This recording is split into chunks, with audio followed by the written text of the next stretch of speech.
I'm here. Hello, Erinda. How are you doing? Just give me a Hello. second. I will be switching off the comments. Yeah. So, Okay. thank you very much for joining us today, Erinda. Um, Thanks I'll, a lot for having. yeah, my pleasure. So, just to give a brief to people who have joined us, and good afternoon, everyone. And this is the second session that we are doing at Mind at Ease underscore MH, which is a mental health initiative. The initiative is an idea by Preeti Singh, who came to me and then she said that we wanted to take it further, speak to professionals from the mental health professionals and specialists, and try and discuss and bring out things that would be of necessity and of utility to the public, especially in these unprecedented times, which are challenging times. Today's session is going to be focused on mental health during challenging times. We have with us Erinda Shah.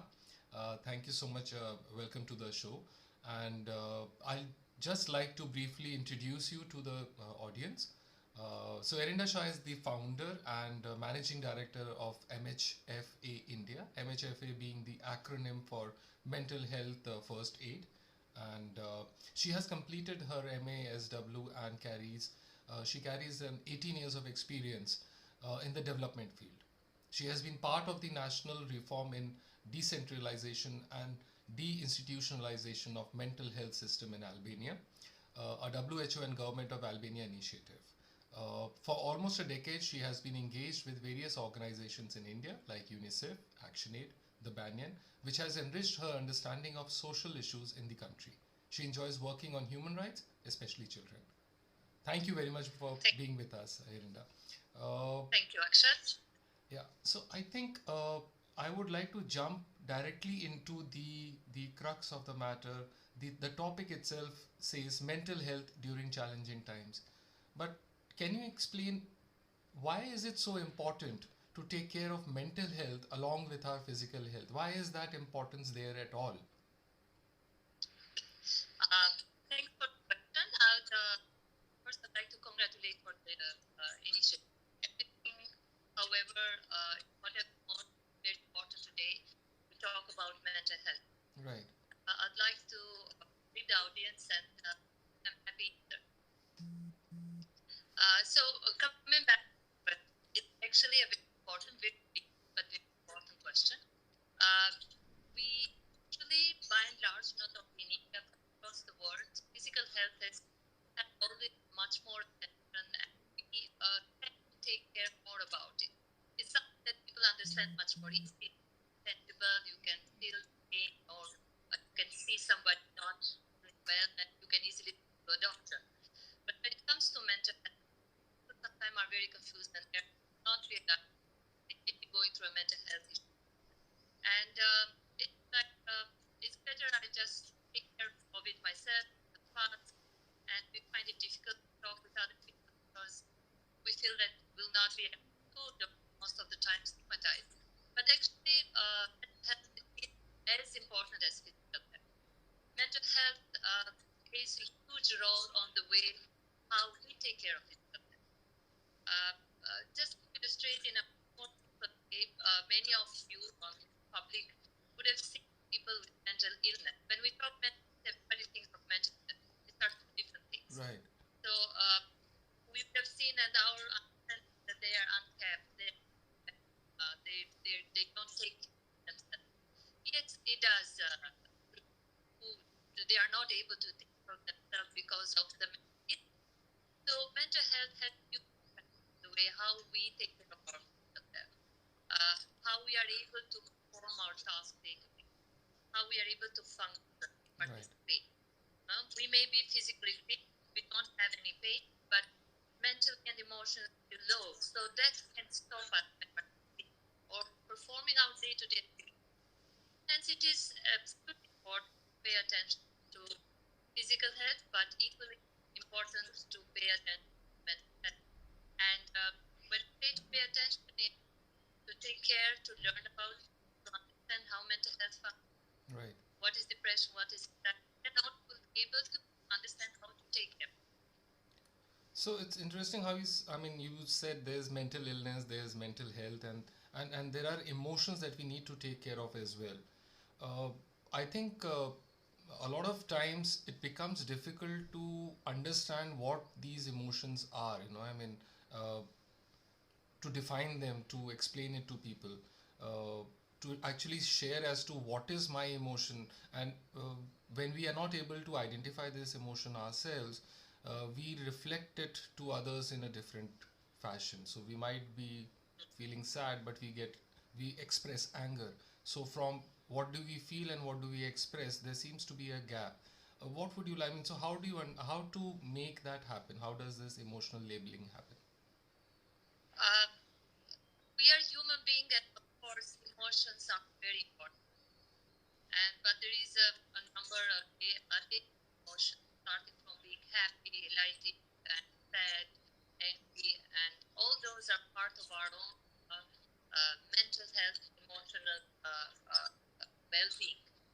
So, as I said earlier, uh, unable to understand what mental health is makes it very difficult to sort of uh, acknowledge and recognize what am I feeling today, why am I sad today.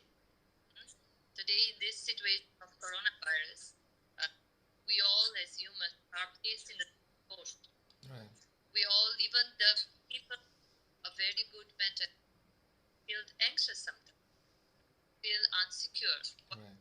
how things are going to develop. Am I safe?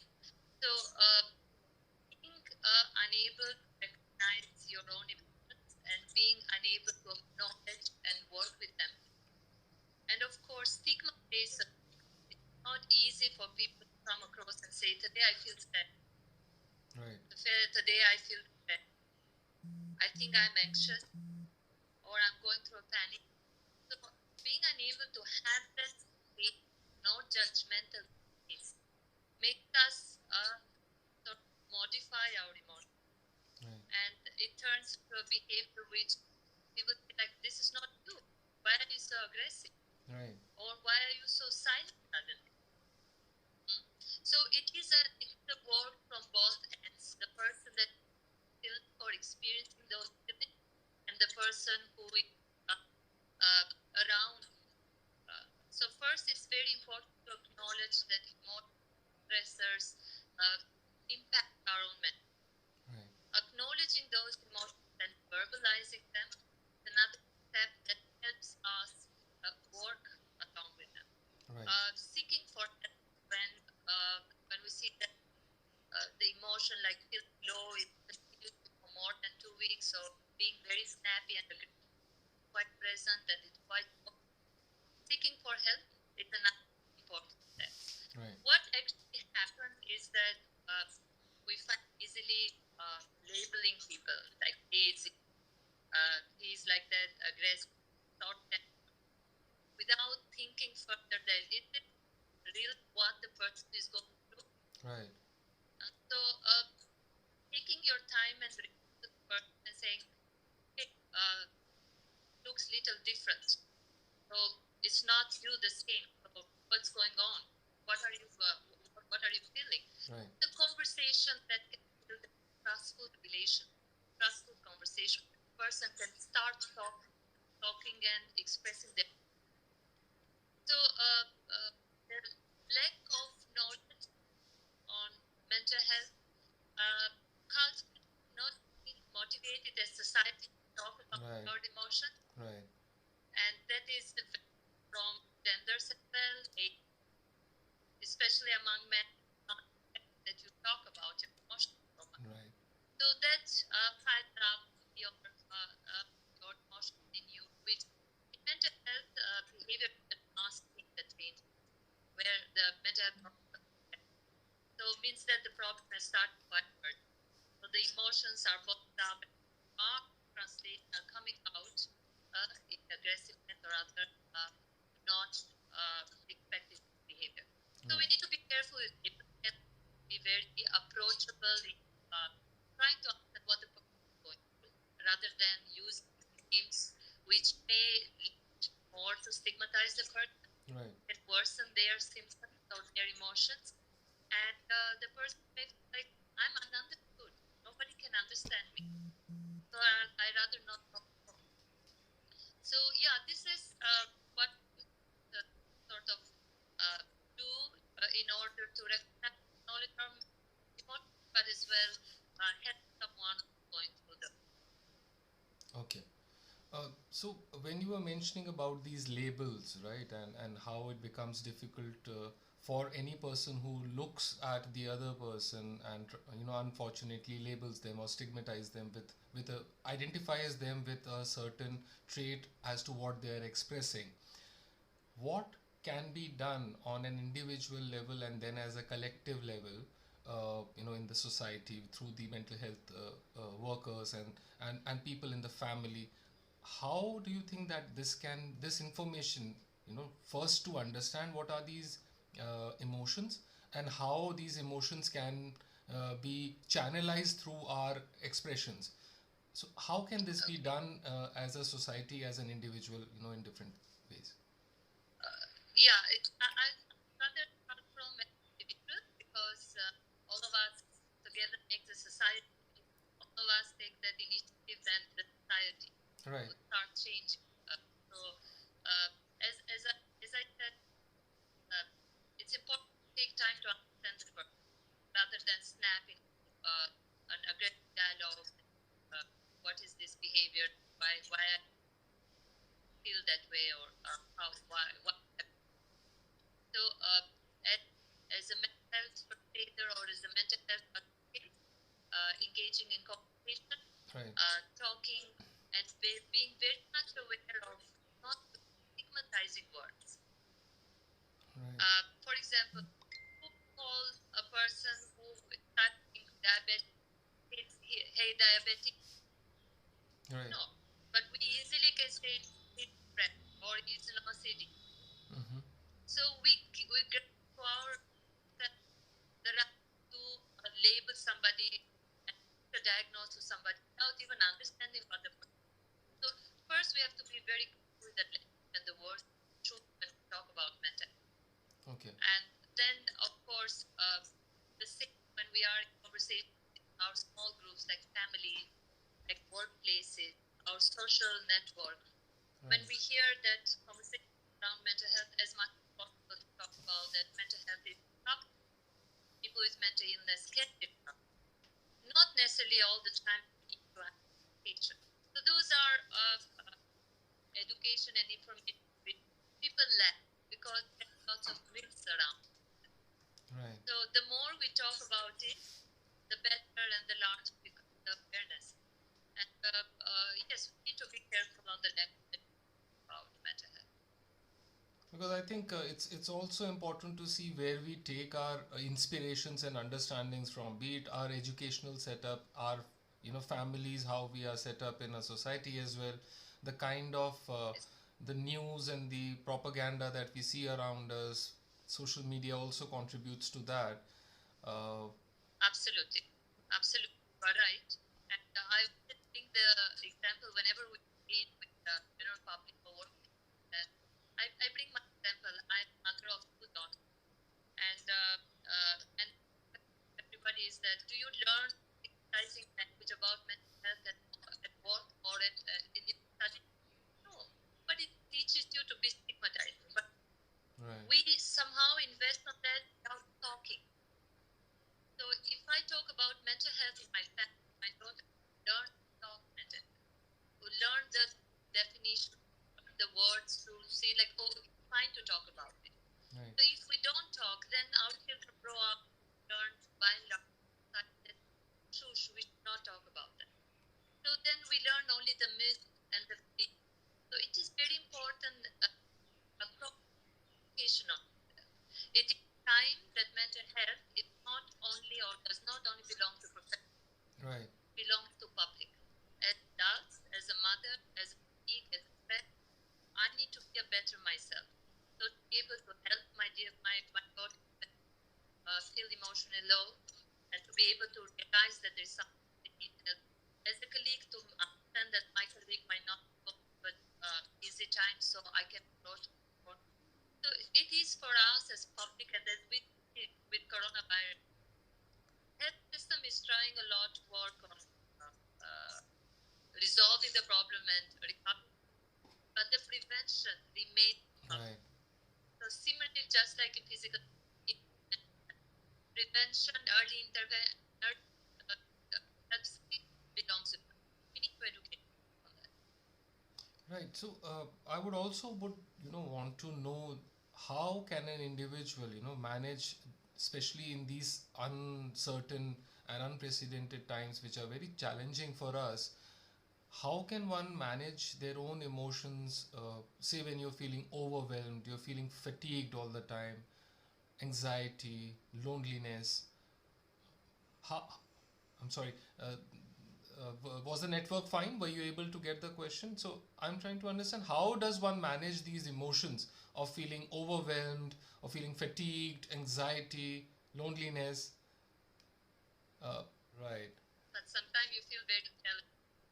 Yeah. So this struggle goes on, and these opportunities are, these challenges are our opportunities, and Absolutely, absolutely. so So I'll. yeah, we So together. you were sharing with us how to manage, feeling overwhelmed, anxiety, which we were kind of also feeling right now. How does one work with those things? Insisting to be online. So um, yeah, rightly you are asking, and we all are feeling this at this moment. It's just right to feel like it is normal. Many of people and webinar and especially workplaces like should we feel so worried? Yes, Right. we are a human being with our emotion and thoughts. We had our own plans and this abruptive change of our life, and we all feel threatened by the common enemy, which we cannot see, but that makes us much more anxious about. So it is okay to feel anxious. It's okay to feel sometimes worried and concerned. Um, what it is that we need to look after is that if our concerns and worries not allow us to do our day-to-day activity, Right. or it has completely changed our perspective to life. Some people feel overwhelmed. So let's look at those activity that we do and do our plans for the future in a different way. Do we really need, for example, to be so much into the media? Right. Our own steps and investment to this and our contribution need to follow what the government is saying. Stay home, stay safe, keep the social distance. And if we do that, we have done a lot for ourselves and as well for the community. Right. So not necessarily we need to follow in the news and to see the data and to open every social media that comes around. Right. To believe Right. on each of them unless it is a very reliable source. So news today is like uh, overwhelming a lot. Actually, it's trying to inform to keep people informed, but at the same time, some groups of people are unable to cope up with the volume of it. So stay away or stay in an organized way, like once or twice a day, informed, not more than that. Try to reduce opening every social media or forwarding everything around. Right. Plan that day that you have, like whatever small that you're happy, so or that makes you feel comfortable. So that overwhelming anxiety, concerns, the mind is occupied with other activities that we do during the day. Right. So I think that's important to sort of plan your day. Right. I hear a lot saying the new normal. I personally do not sort of agree because when we set the normal, then many people feel overwhelmed that how can I do life now? Right. This is just a temporary. Right. Right. We are all adjusting with it. We are all contributing, and I'm sure we'll go back to our normal, improving our life or moderating our life. Right. Until we feel safe and feel comfortable. Right. So, I mean, as you mentioned that this is temporary and this will change. This situation will change eventually, and hopefully sooner than later. So I was asking you basically that once this temporary phase goes back to the situation that we were in, the life that we used to lead, it will never be the same because things will have changed, and I think it will take some time for the financial and the economic and generally a bit of a time period would be required for us to get back to the state that we were in. What are the things to watch out for in terms of emotions and support, emotional support for each other? Great, yes. Take time to accept that it takes time things to go back to what it was before. But for sure we'll be able to try. I mean, after this situation being toned down, and we start life again. Uh, Actually, I'm sure the sun will find a vaccine and will be able to conquer coronavirus. But emotional and mental health problem may still continue to be Right. there because for some of us who already have an mental illness, the situation might get worse. So we do need for them some time to recover, take care for their own mental illness, and to adjust with it. Right. For some of us, got a dear one due to coronavirus, so uh, the emotional problem or the grief, or just the feeling of restart from beginning, or maybe a lost business or something like that. So, Right. emotion mentally, we will need to yet to recover, and we need to be there for one another. So it is very important, as I mentioned earlier, to acknowledge our emotions and our mental health status. Am I feeling all right today? In our day-to-day basis that we are now at home, we may need to check, did I do good sleep? Did I have a good sleep? Did I have good food? Have I been in touch with my family or with my friends? Did I speak with other people? Did I contribute at home something? Did I engage? Did I do something that makes me feel happy or that makes me feel comfortable? Right. How are my emotions? Did I follow my routine to take care of my hygiene? Those are basic things which doesn't look so important but are very crucial in the moment to maintain our own good health. So we need to do those daily activities, Right. and until we start going out, slowly to readjust with the new situation, how are the resources, what's changing, how those changes are influencing me, my family, my finances, and